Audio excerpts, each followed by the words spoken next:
Don't look now, I'm fading away into the grays of my mornings or the blues of every night. They say he could see a full mile on the horizon. They say he could smell the seas from the plain.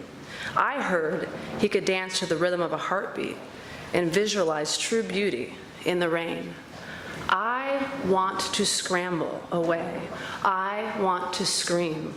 I want to shout. I want to fight back. Life is a never-ending coil with twists and turns, and you are the one thing I did not count on. And I am your zodiac in this parallel revolution. Aren't all heroes the sort of people we live with every day? Words like chunks of amorphous metal, they rest on a shelf in my brain and beg to be molded. As he walked, he would recite poems from memory without ever missing a word. He filled the air and my ears with their words, and I soaked up nature, rhythm, and life. Poet Naomi Shihab Nye said that the words that we hear, whether it's shared with us via a poem, we read an essay, a blog post, some of the words that we hear, we intercept them and they become part of who we are. And it becomes a part of what we think about the world. A few of those words that I just shared with you are all of the various poems and words that I have seen and heard read in elementia across the years. The first poem I shared about the blues and the grays, it wasn't from elementia, but it represents in my mind what elementia really is about. So in 2003, we had a workshop that we held for middle school students, and they'd come together twice a month. And we realized pretty quickly that their words and their thoughts and their feelings, while curious and interested, was also full of angst. And the idea of stopping and fading away, we didn't want them to do that. And we at the library didn't also want to turn away. And so elementia published for the first time in 2004, 22 poets. And we probably had maybe 45 submissions, and we printed 50 copies. And we literally bound them ourselves. So the magazine would arrive in a box, and we'd have to pull the papers out and put them together ourselves. And if you think about where we are today, with over 850 submissions, and we're celebrating 83 writers and artists, there's nothing better than that. And I think of another poet, which is what happens to a dream deferred? And I think nothing here, because this is a dream realized. And so my name's Angel Tucker.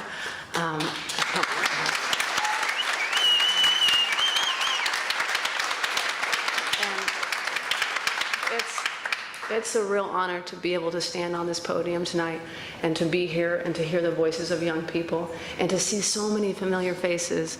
And I want you to know that I see you, and the experiences that I've had with this magazine have been tremendous. And I'm so excited that young people and my colleagues now that put so much time and energy to this magazine are here tonight. And so one thing I want to announce is that we were really fortunate to have received a grant, and we will publish a best of issue of elementia. We will look at the past 15 issues, and we'll be able to showcase the voices and the thoughts and the words of young people from across the decade that we've been doing this magazine. That'll come out in the fall, and it will be in conjunction with our Writers' Conference. And so without further ado, I would be amiss to not state my gratitude for my colleagues and the young people that have put this magazine together. Kate McNair, I wear you with me all the time. I appreciate you so much. Joseph Keene, thank you very much.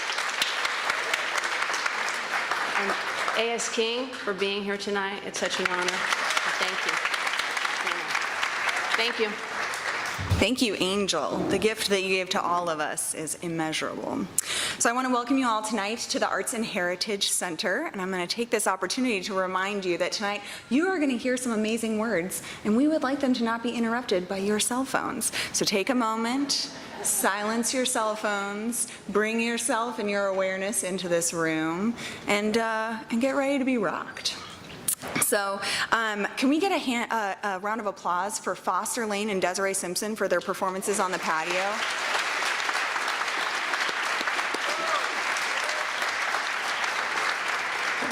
So as we begin tonight, I want to thank you for supporting the young authors and artists who are here tonight and who are published in this issue of the magazine.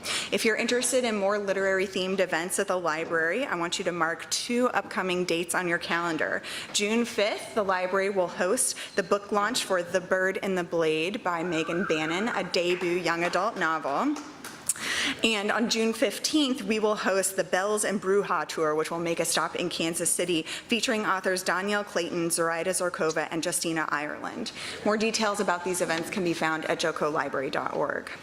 And now, probably my favorite part of the evening, because I'm about to step off this stage for the rest of the night, because I'm going to introduce to you your MCs.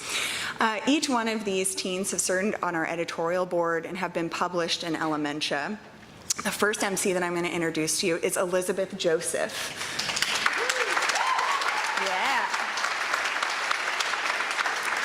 Elizabeth is a junior at Mill Valley High School, and when I met Elizabeth, we were going to talk about being on the editorial committee for Elementia. We were talking about time, and I knew that she was going to be golden because she came with like 3 pages of notes about time, as well as recommendations for me of books or podcasts that I should listen to that all had something to do with time. And I was like, I like a person who comes prepared. Amanda Pendley is going to be your second MC tonight.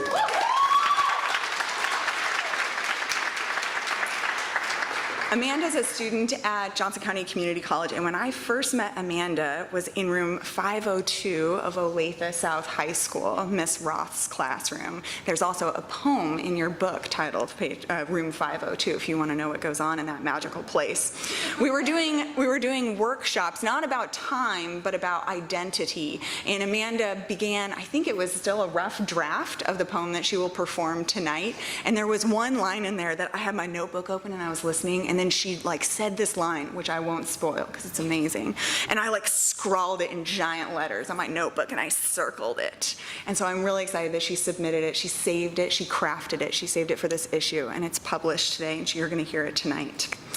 And our last MC is Annie Berry.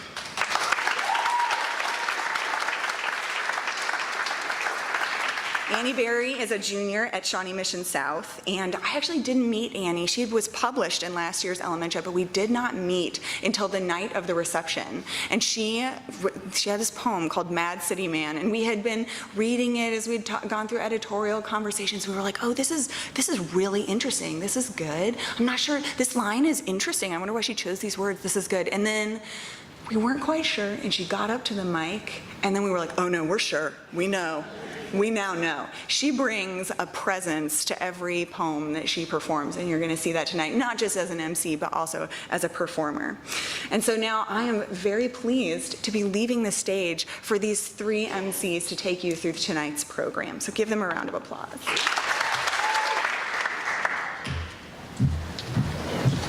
All right, so hello everyone, I'm Annie Berry, one of your MCs for the night. So as most of you know, our theme for this year's issue is time. Time is the only constant that continually changes. Depending on who you ask, there's either too much time or never enough. So, whether it's reflecting on the past, looking to the future, or exploring the here and now, we are all heavily invested in time. What is it that comes to your mind when you think of time? Do you think of a clock, a literal time of the day, a lifetime, yesterday, today, or tomorrow? Well, throughout the night, you will hear multiple perspectives on time. Our authors have depicted time in every way imaginable.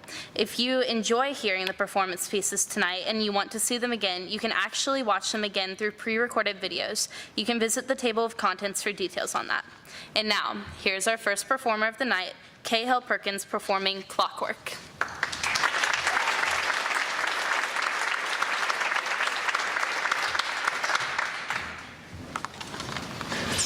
Clockwork.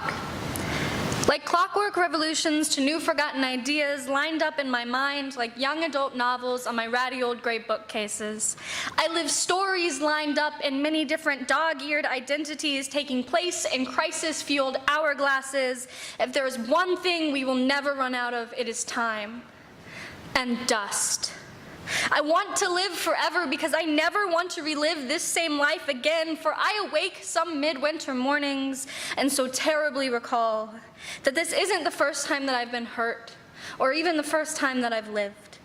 and that I've always taken forms as a midwife and a suffragette, a doctor, a dying child, a cicada, and as a young woman struggling to keep her head above bills and painful memories, woken up by the clanging of a broken grandfather clock in a wooden paneled house and a long sought after memorial dream. Taking myself back to a time when I wasn't screaming in an era fueled by hate and sorrowful, sick-minded men in control.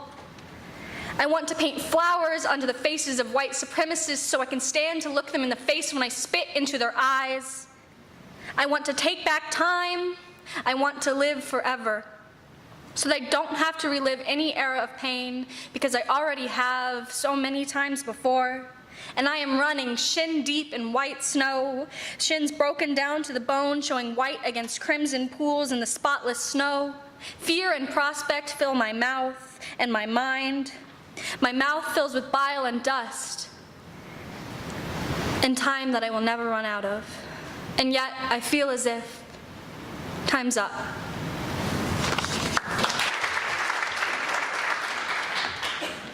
Hi, I'm Amanda Pendley. I'm one of your other MCs, and I would love to welcome to the stage Catie Toyos to read her piece, Time's Up.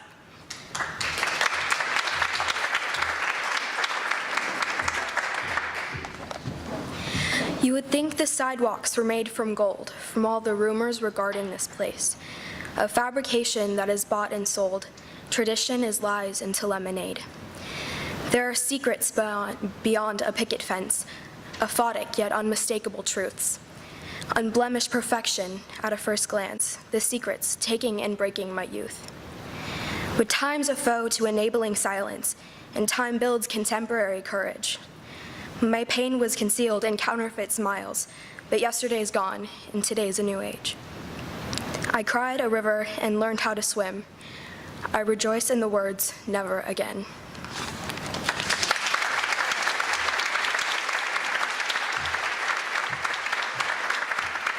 That was great.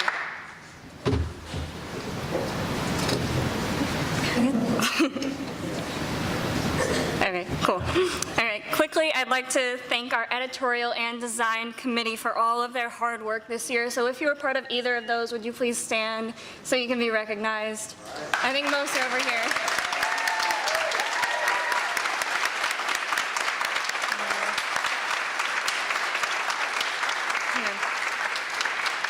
We were so lucky to have such talented and inspirational teens to create our magazine to what it is today. And also a big thank you to all of you, everyone who submitted and allowed us the chance to fight for and fall in love with your work. If you're 15 to 19 and you submitted this year, you could potentially next year be an editor or a graphic designer if you go on to the website jocolibrary.org/elementia and fill out an application. So now to our next performer, we have Abigail Cottingham reading her piece, Sei La Mia Vita.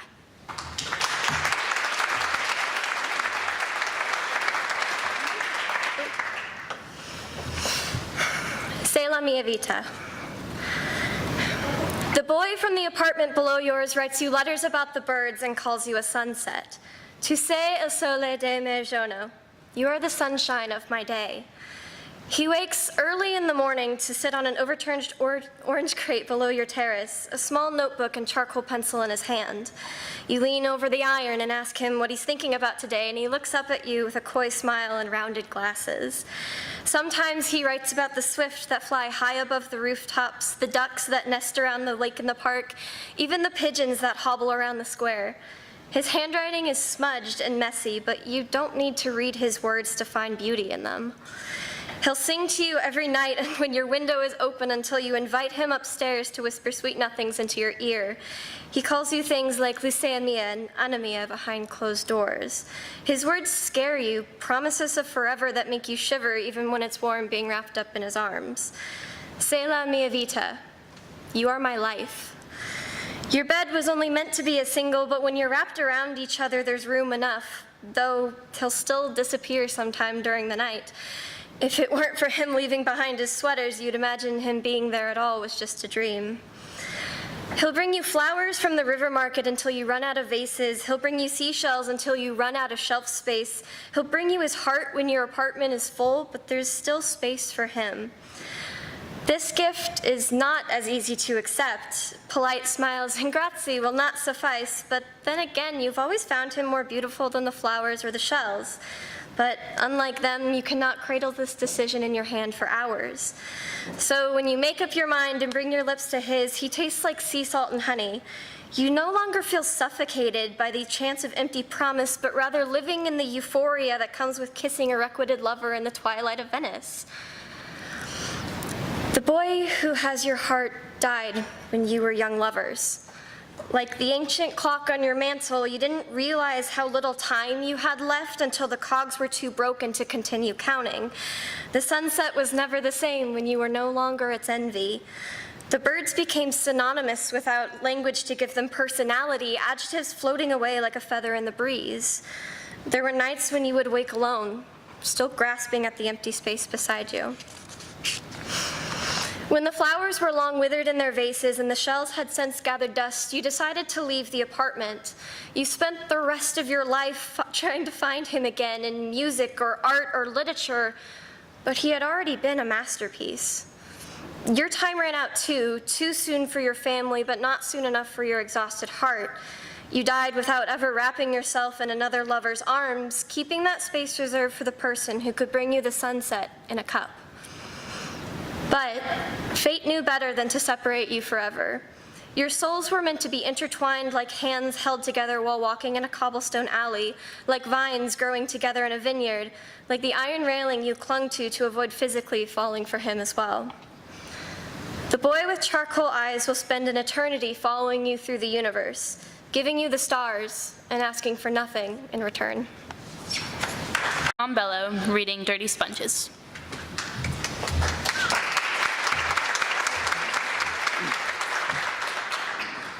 Dirty sponges. The tabletop dirty with years of paint, a paint knife, a sponge, a cup of water, the only things that remove years of memories. A fresh palette, orange watercolor, pink tempera, black acrylic, white wall paint, and hot glue, all stuck to the table. The water hugging the cup.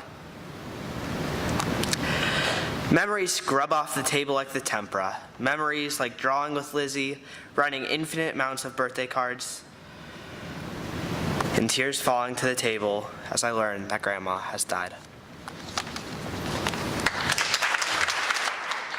Our next author is Ashley Honey reading Rebirth.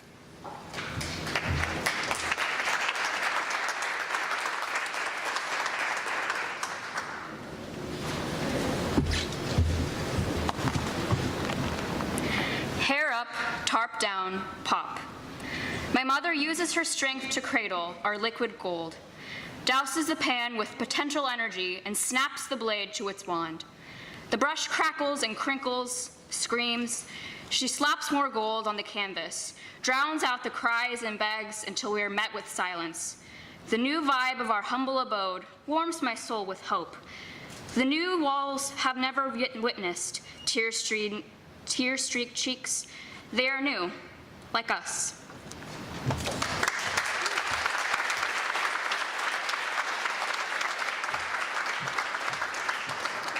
And this is Oli Ray reading January.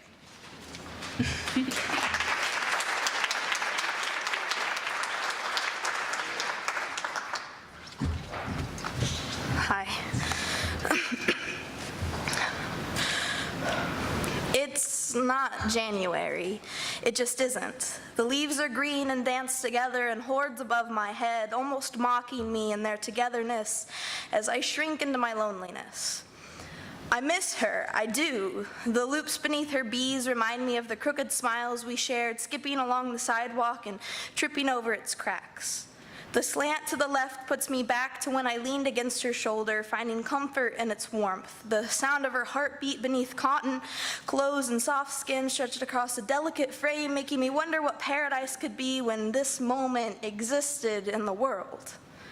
The note she left for me sits so calmly in my hand as the summer breeze sends chills down my spine in a way so different from the winter winds I took for granted. The laughter of eating ice cream despite the temperature dropping was as curved as her L's. The empty branches chattering are her weirdo F's that I still don't understand. The shivers of cold weather and leaning a bit too closely are forever etched within her K's, and I don't think she knew the way her Y's dipped and curved or the way she made me feel. Her teas taste like mint and strawberries, and when they're next to her eyes, I can almost feel her lips upon mine again, the softness of her skin compared to the round of her H's, and I wonder if summer has taken away her taste, or if strawberries and mint are as comforting in the middle of August. The way she walked had the saunter of her lowercase a's, though I can't find relief in their capitals because that is how she walked away. The only piece of her left for me, a small scrap of paper in my hand. I wish I still remembered how it felt back in January, or the words she left for me. How would 11 words ever be enough for a lifetime without her? Would I be enough if I'd managed 12 more? She wishes she could feel the happiness of our January, but I find I wish I didn't, because it's not January, and without her, it won't ever be January again.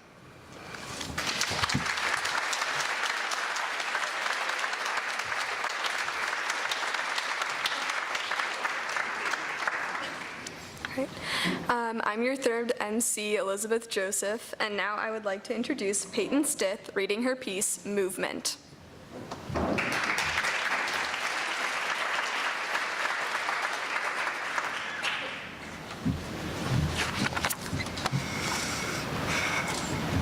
Movement.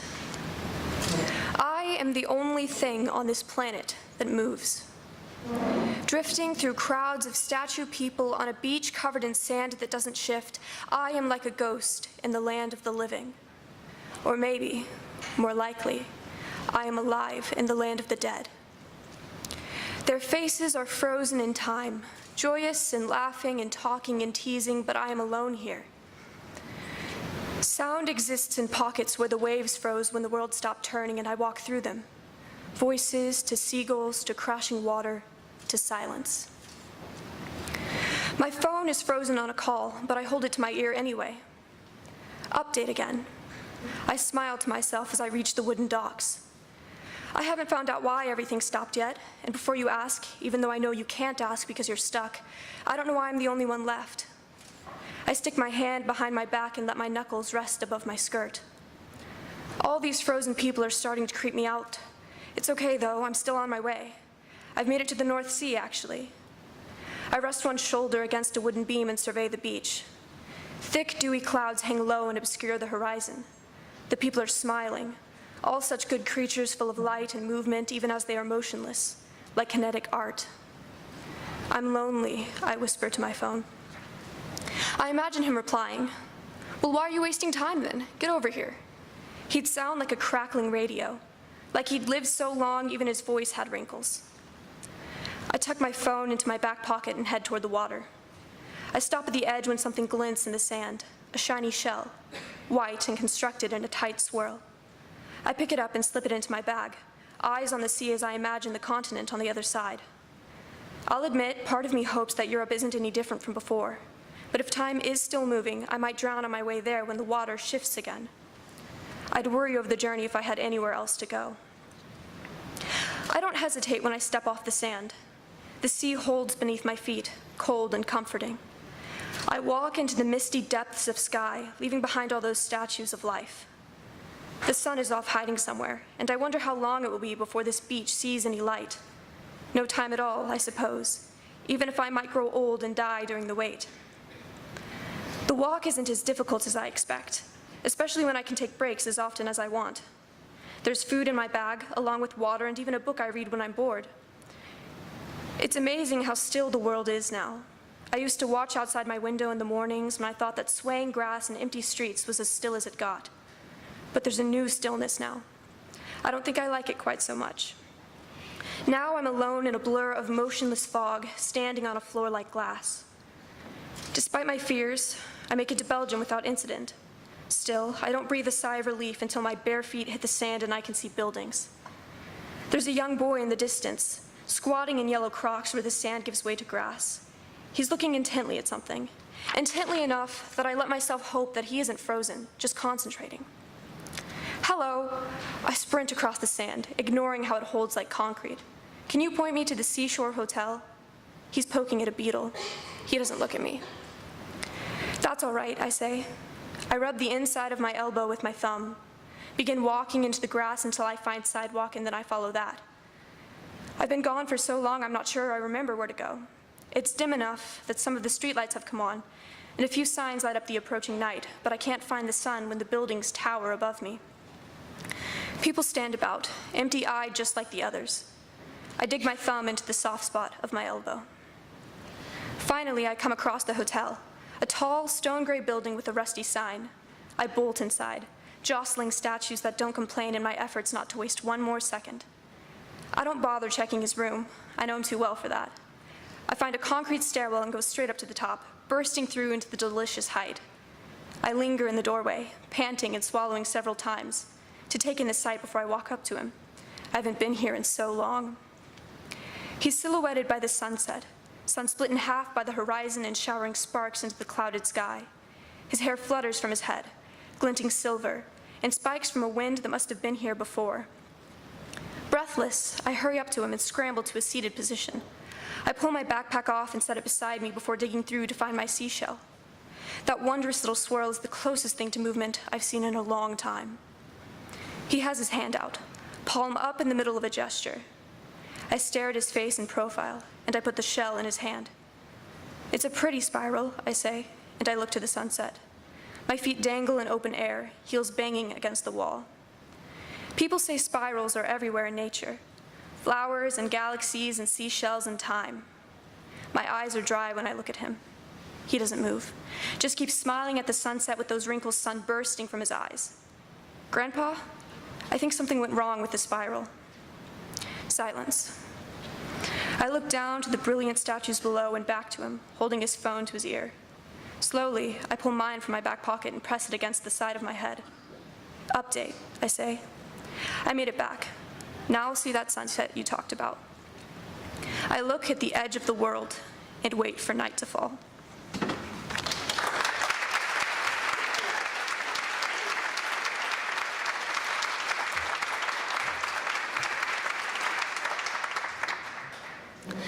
And now we have Molly Hatesohl reading her piece, The Victory of Another Year.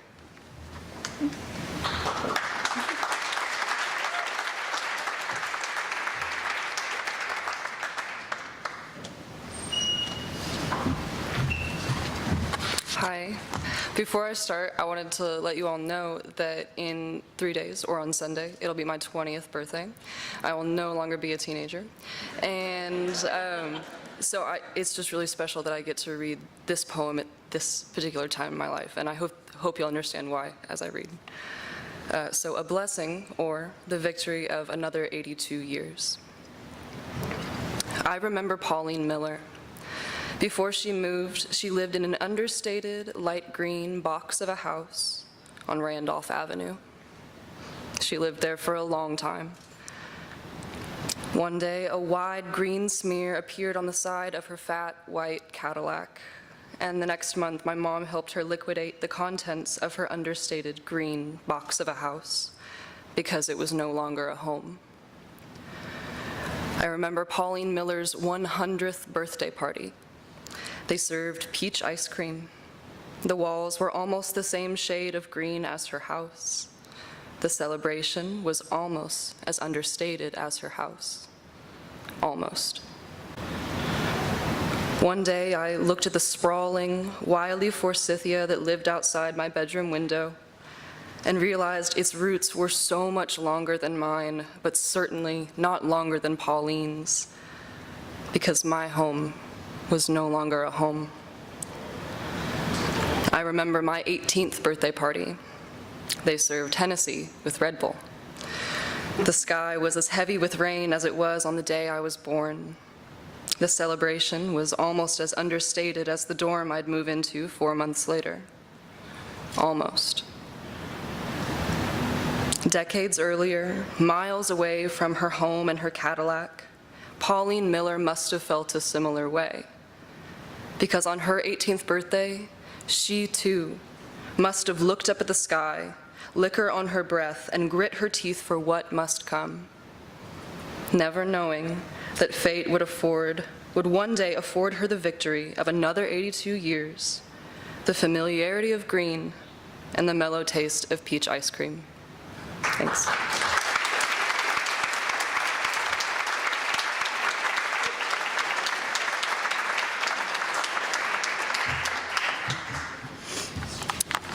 Next, we have Ahna Chang reading Where I'm From.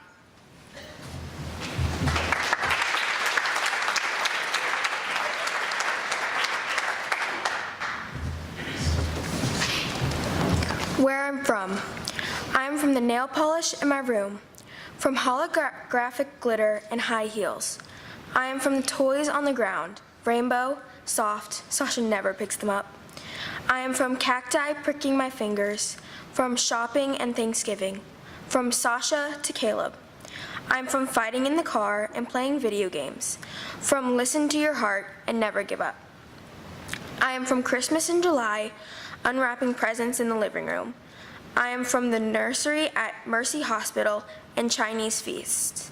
Sticky rice in our teeth, cracking crab with our hands. From the tricycle ride my sister took down the stairs, the yelling in my brother's room, the basement of cardboard boxes holding love for my family.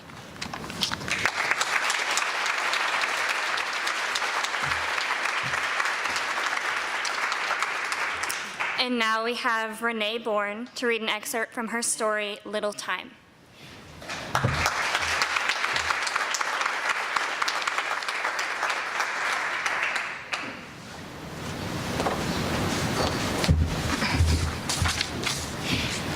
Little Time, an excerpt. Quinn fiddled nervously with the little bundle of pastel flowers. She shouldn't be nervous when she could simply rewind time and undo any mistake, reliving it successfully. Only she didn't do that anymore. She hadn't for nearly 2 months. And those 2 months had changed her. She had suffered inconveniences and pain. She had found a job from which she was fired. She had made mistakes and let people down and eaten things she didn't like and arrived places late. She had felt real fear. They had been the best 2 months of her life. And it was all thanks to Robin. If she hadn't remembered that one random, insignificant encounter. As if on cue, Robin stepped through the trees and into the clearing, walking with that bounce in her step and light in her eyes that never failed to make Quinn smile. "I remember this place," she said, with an absent-minded glance at the sky, undoubtedly recalling the clouds they had watched that day. "What's up, Quinn?" she asked, coming to a stop in front of her. Quinn began confidently. Here." She held out the stems and felt her cheeks begin to burn. Robin accepted the flowers graciously and smiled, a breeze catching her short blue hair and batting it playfully into her eyes. Without thinking, Quinn reached up and brushed it from her face. "You have such lovely blue hair.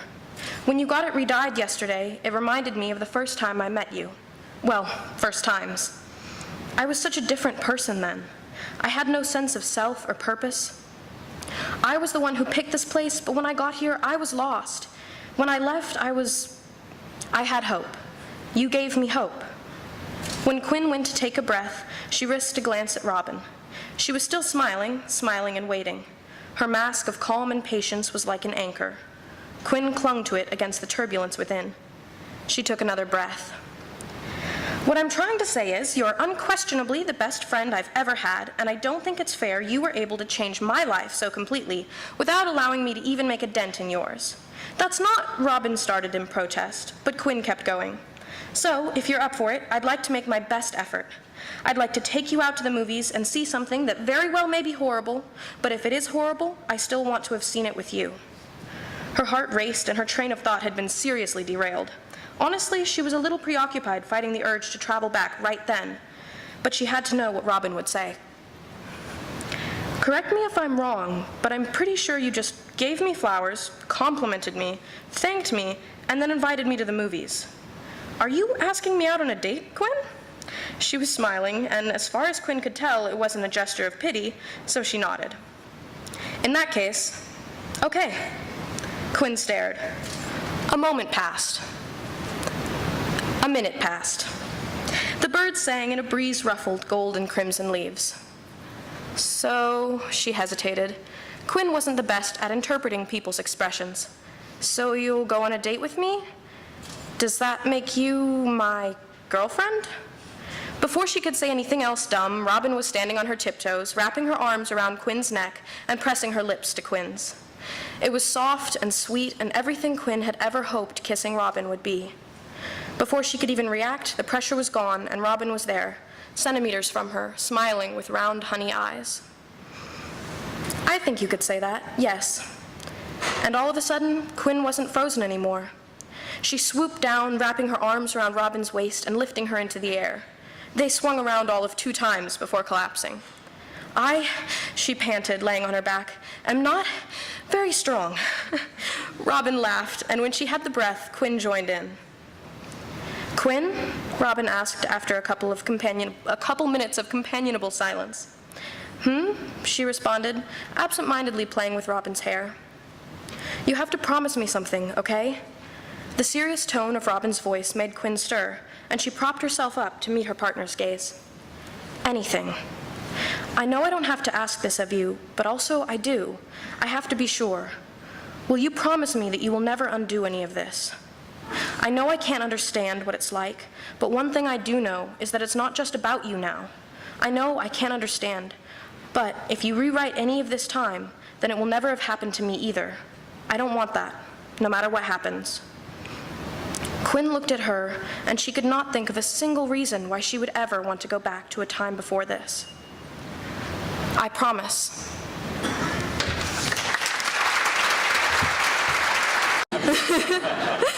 Read Little Time in its entirety on page 44. And now we have Stephanie Kontopanos reading Map Testing.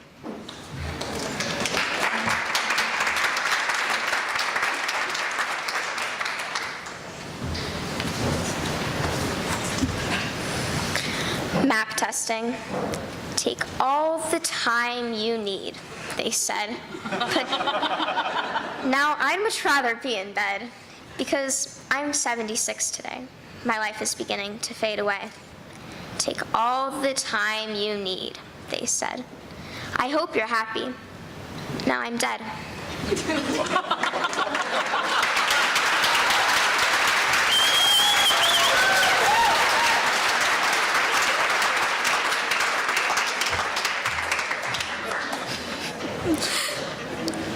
And we have Gillian Knaebel reading Childhood.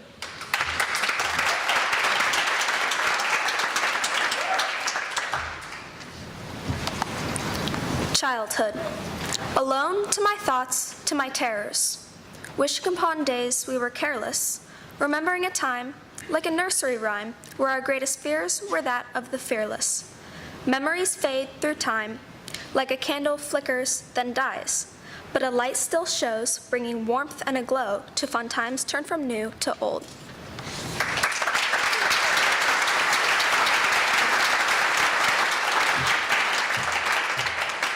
Next we have my fellow MC, Annie Berry, reading PTA to AA.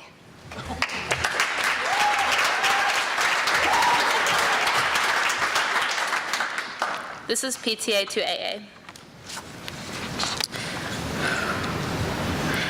She stood in front of a mirror, clean and sober, thinking about how she feels taller than her own reflection, and then she took an injection. She started as a PTA mom, perfect in her Johnson County way, carrying around a cleanse smoothie everywhere she goes. She spikes her smoothie, but nobody knows. Walking around in her workout clothes in the AM, ripped pantyhose in the PM, but her short skirt covers those holes. Talking about bank rolls and relationship goals while her kids sit at home with a nanny asking, "Where's mommy?" Stumbling home through a portal called a broken trim paint chip doorway the next morning and takes her kids to the park so she can sneak a smoke, a pack a day gonna make her broke. He was 5 years old on the playground yelling, "Watch, mommy, watch." She looks up at the boy who spoke. She hardly recognizes him anymore. 5 years old, she doesn't remember his middle name anymore.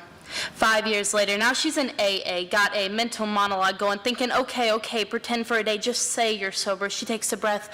Hi, I'm Catherine, exhales as she talks almost like a sigh. Her breath reeked of the mixed drink she had earlier, a mix between vodka and desperation, drowning her kids in deprivation. Her kids are noticing she's becoming menacing. Is she hungover or just forgetful? She's not a role model, but she pretends to be a model as she struts down the crosswalk like a catwalk, delusional and delirious, detrimental to her kid's health. He doesn't know his dad's real name, but he knows how to roll a blunt because mommy can't do that while she's driving. She's driving her kids insane. He's growing up now knowing that his friends' houses don't have bloodstains in every doorway, and normal people don't take codeine when they're not in pain, and sustaining a house, maintaining a family is not typically the job of a 10-year-old boy.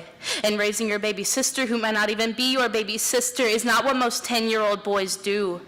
A 10-year-old boy stopped asking his mom which man in the house is his dad. He doesn't sleep because mom is still baked. Boy is half awake with studying because everything is at stake. Sister cries. He lies there debating existential crises of 25-year-old boys, even though he's only a 10-year-old boy. Does he do schoolwork? Does he get up and do the housework? Does he care for his baby sister who's crying like she's hurt, but he knows she isn't quite hurt yet? She doesn't know yet. Her mind can't develop memories yet, so she truly is not as dead as he is yet. He craves an end to the madness. Boy is beat down and broken beyond brutal under-eye baggage. Band-Aids can't bind this. Edging closer to the edge of life, just before he steps off the ledge, his brain breathes, puts down the knife. 1-year-old baby sister's life. Boy grows up, 17 years old, watching his mother break the bathroom mirror because she doesn't like the reflection anymore. He's yelling, "Stop, Catherine, stop," refusing to call his mother Mom. Angry mother yells, "Anthony Johnson, don't talk to your mother like that." "What's my middle name?" he asks, exhaling passionate breath like poisonous gas. To the mother who went from PTA to AA to, "Hey, boy, hand me that bottle."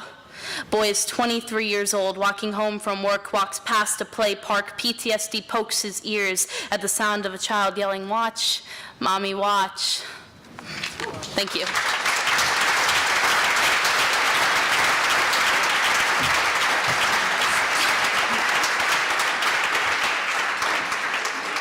All right. Next, we have Emily Martin reading Childhood Home.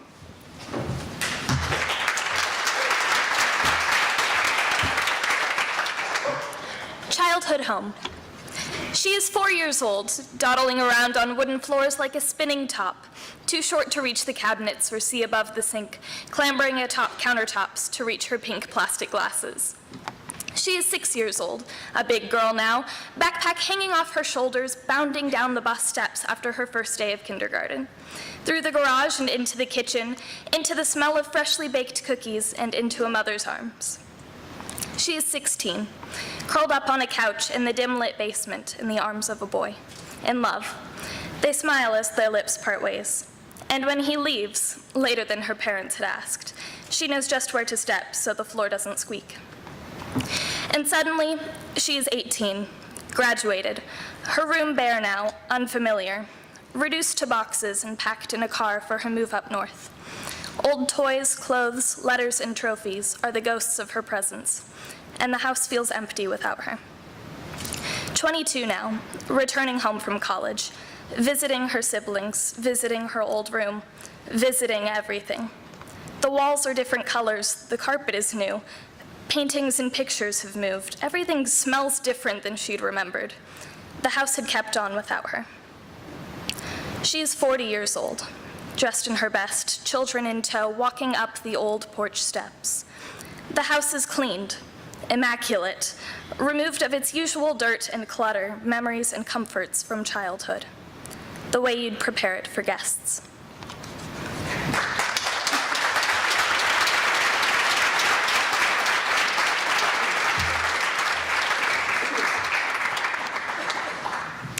And now I'd like to introduce my fellow MC, Amanda Pendley, reading her piece, A Living Anachronism.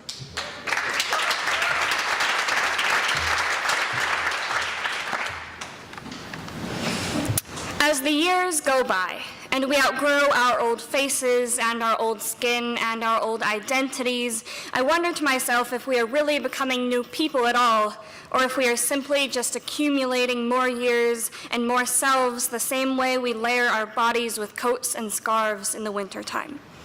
As I learn more about the world, I realize I am not merely a child of the 90s anymore, but one of every decade and every moment since the earth began that has led up to my sense of becoming. Even before I existed, I was in the process of becoming.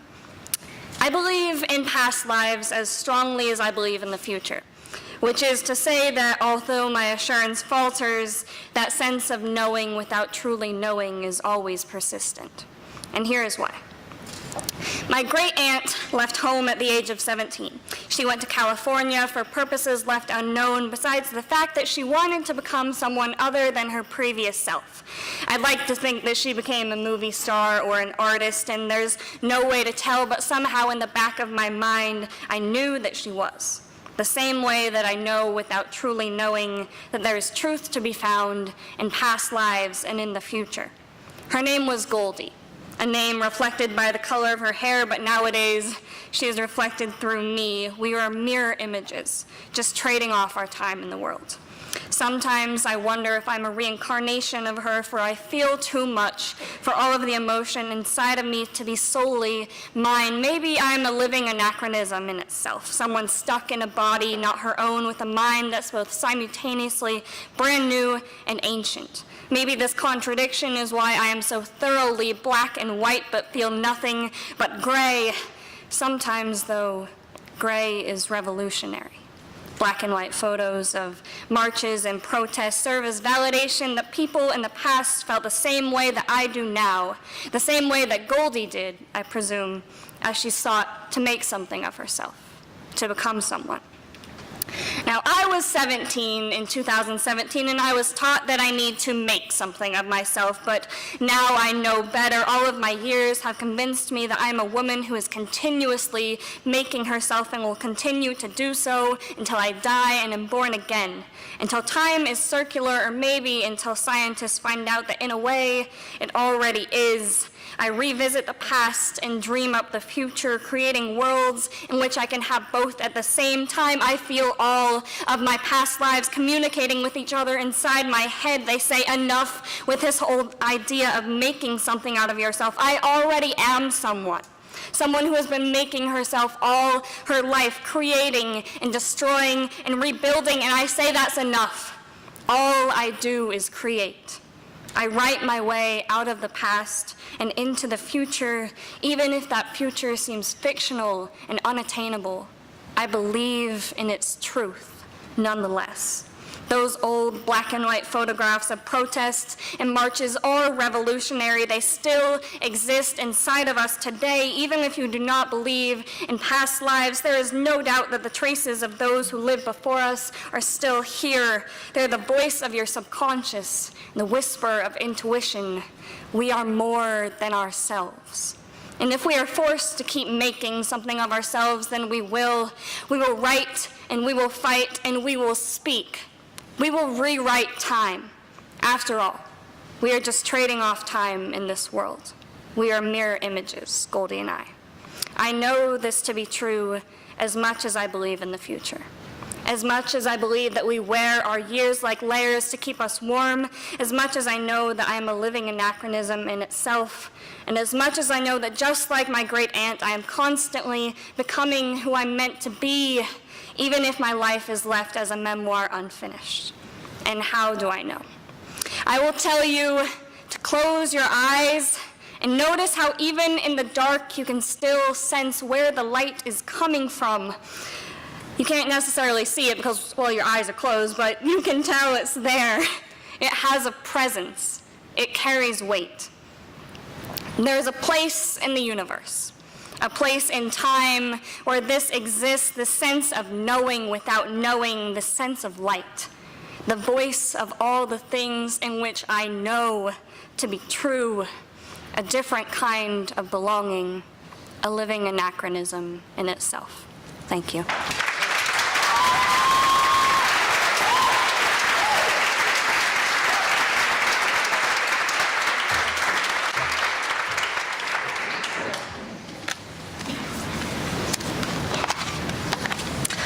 I'd like to introduce Maddie Bauman reading Identity.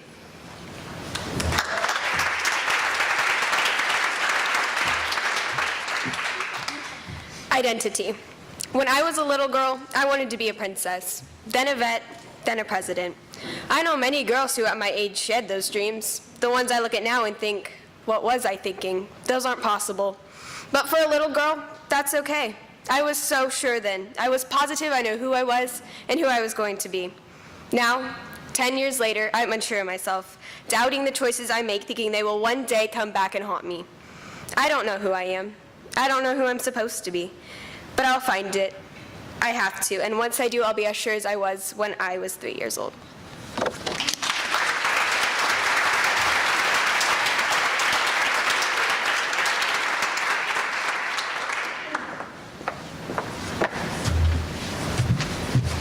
Good evening. My name is Jamie Samwinga, and I was the designer of this edition of Elementia. I would first like to say what a pleasure it was to work on this project along such an imaginative and innovative design team. Jen, Priya, Oli, you guys are phenomenal, and it was such a pleasure to work with you. We worked very, very long and hard on the design process. But the visual aspect of the magazine is non-existent without the submissions from our talented youth. Would anyone who submitted visual art to Elementia please stand so we could recognize you?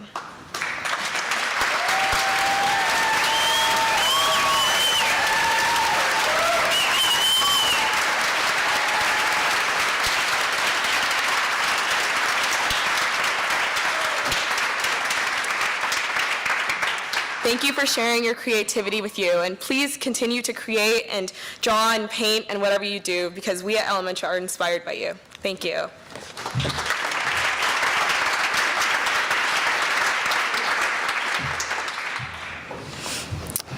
Johnson County Library is honored to dedicate the 15th issue of Elementia to A.S. King. Throughout her work, including novels such as Ask the Passengers, Still Life with Tornado, and Gloria O'Brien's History of the Future, A.S. King crafts a guide which helps readers to navigate the trials of growing up.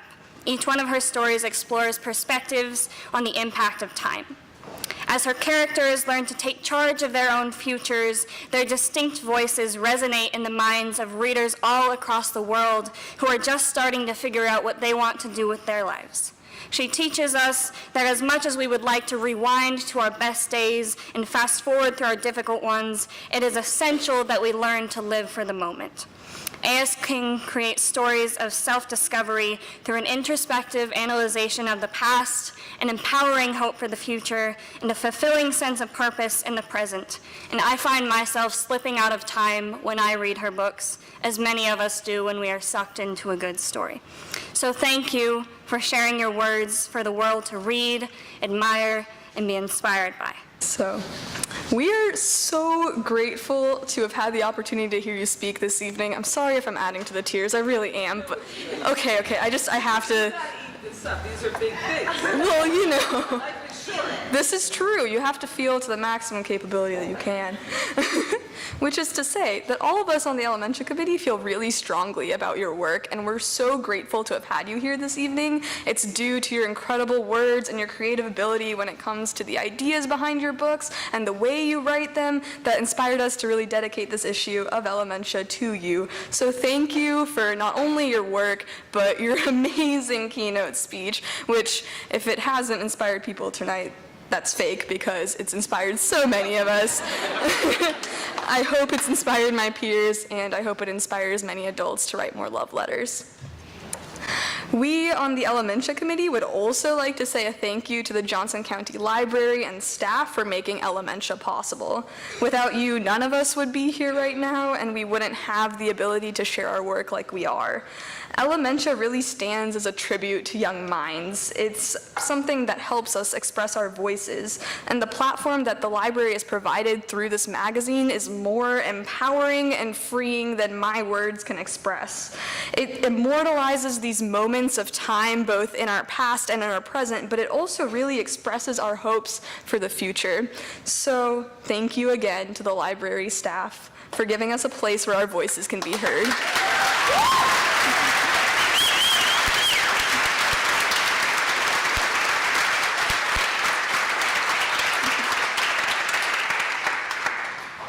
And now I'd like to invite Stephanie Stoltzmeyer from the Johnson County Library Foundation to say a few words.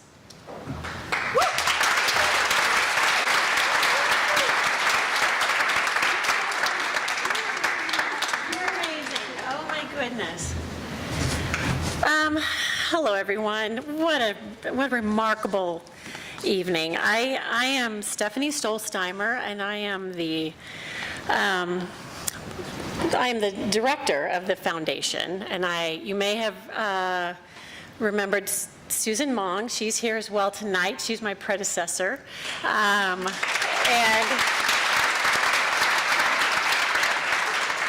And it's such an honor to be here this evening representing the Johnson County Library Foundation. And I am not alone. Along with Susan here tonight, we have a number of the members of the board of directors and staff of the foundation who work just effortlessly to try and raise funds so we can have amazing events like this. This is my first elementary event, and I am impressed beyond belief at the talent and bravery of these teens who are already so accomplished. It's also a thrill to have Amy King here as a remarkable role model, motivating all of us to express ourselves authentically and consistently. Your keynote was so powerful, and I can't thank you enough for what you've said. Programs like this are possible because of the financial support of generous funders who believe in the next generation of writers, artists, performers, and citizens. I want to specifically recognize the Joanne Berkeley Writers Fund. Joanne Berkeley was an inspired library advocate, and we are grateful to her family for creating this wonderful legacy. If Joanne were here this evening, she was fierce. Joanne, no doubt, would give a rousing plea to ask you to join her as a funder for impactful programs like this. All contributions are important, and I want you to know that we all can make a difference with whatever funds we can give to help programs like this possible because of the financial commitments. So please join us helping the next group of elementary teens by making a donation this evening. You may have seen some envelopes around. Some are in your books and some are on your tables. If you feel compelled tonight to make a donation, that would be great. You can take it home, mail it in, whatever works for you. And we just are so grateful to be a part of this. So congratulations on another successful year of Elementia, and thank you so much for your support.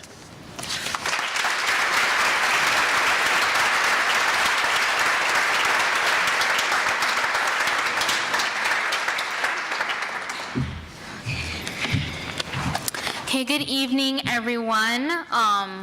I'm Olivia Williams. I'm one of the editors on Elementia's editorial board, and right now I want to say thank you to all of you for joining us for this wonderful celebration of literature, of time, of young writers, of A.S. King. Can we give her another round of applause, please? That was just, oh my goodness. Oh my goodness. I am going to be thinking about her words for weeks to come. I am just completely inspired right now. And if any of you all are feeling inspired right now, especially our young writers in the room, I would encourage you to submit writing to next year's edition of Elementia, issue number 16. Our theme is going to be breaking free, and I actually helped create this theme for the magazine. And as I created this theme, I thought about how so many young people are changing our world right now. We are creating movements, we are breaking out of our shelves, we are overturning the standards and the boundaries set by people long ago. And I'm really excited to see what young people have to say about how they're breaking free from the standards that have been set by authority or by society or even by themselves, just how you break out of those boundaries. So if you have anything to say about that, whether in poetry, in an essay, in a short story, or even in artwork, I would encourage you to submit to Elementia issue 16 by February 2019. And I would also like to let you all know that the author who we've decided to dedicate this issue to is none other than award-winning novelist Jacqueline Woodson.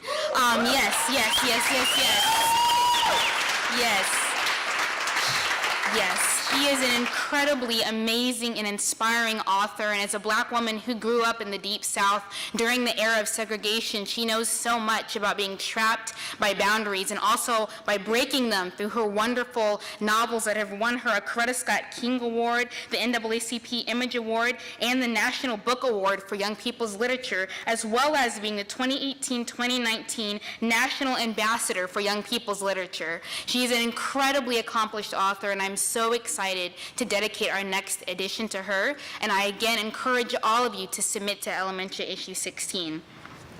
For our last performance tonight, we're going to have Oli Ray read a little piece that's inspired by our next theme, Breaking Free. But before she reads, I'd like to encourage you all to join us outside at the table in the hallway for A.S. King to autograph some books for us and also to purchase some books from the Friends of the Johnson County Library. And now, please join me in welcoming Oli Ray reading Stained Glass.